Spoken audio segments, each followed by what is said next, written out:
عليكم ورحمة الله تعالى وبركاته كسو دوادا channelkeenu Umada Channel qisadeenu maanta waxay ka bilaabmaysaa Axmed markii uu yimi dhakhtarka baadhida dambiyada isagoo yiri waxaad siisaa waraaq cadaynaysa in xaaskaygu iskeed u dhimatay waxaan soo galay gurigii waxa aanan arkay xaaskaygii aan neefsanayn dhakhtarkii waxa uu soo raacay dhinacii guriga markii uu xaaskii arkayna waxa uu ugu yeedhay booliska kabacdi waxa ay booliskii markay yimaadeen oo yiraahdeen maxaad ku aragtay xaaska wuxuu yiri xaaska waxa qoorteeda ku yaala in la ceejiyay haddaba waa kuma Axmed waa 28 jir ku nool wadanka Masar khaasatan magaalada la dhaho Mansuura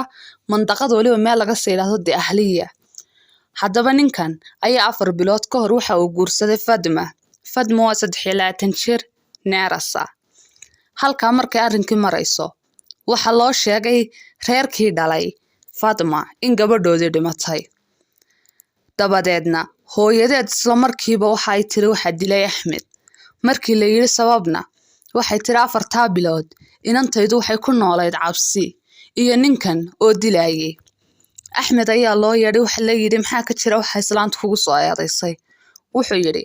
maalin dhaweyd anigu xaaskayga waxaan ugu soo galay nin guriga kula jira markii aan albaabka saa u furayna ninkii isagoo ordaya buu i dhaafay xaaskayga maalinta ayaan ceejiyay laakiin ma dhiman waxaan idhi kuma kashifayo way xaaskayga baa tahay ee dib waxa ha ugu noqon laakiin arrinku taa waa ka duwanaa hadday daris tahay iyo hadday reerkooda tahayba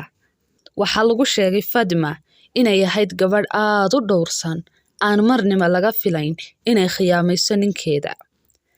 booliskiina waxay u soo dhaqaaqeen dhinacii guriga iyagoo bal hadda doondoonaya hal cadayn oo cadaynaysa sida ay wax u dhaceen ta ugu horeysa waxay ahayd bal hadda inay eegaan kaamiradaha maadaama uu ninkan sheegay in xaaskiisa uu ku qabtay nin kale booliskii markii kaameradihii baadheen waxay ogaadeen inayna haba yaraatee cidnaba soo gelin xaafadiisa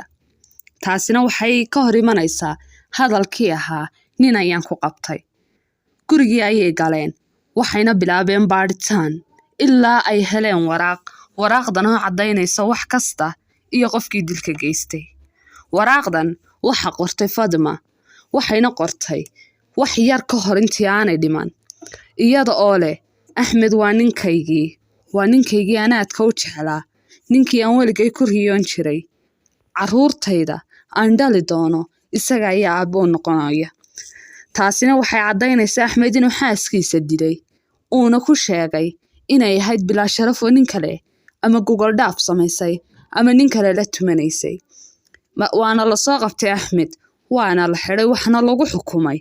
jeel inta noloshiisa ka dhiman waan rajeynayaa inaad ka heshay qisadan fadlan channelka subscribe saar gambaleelka furo fiidiyoodana like saar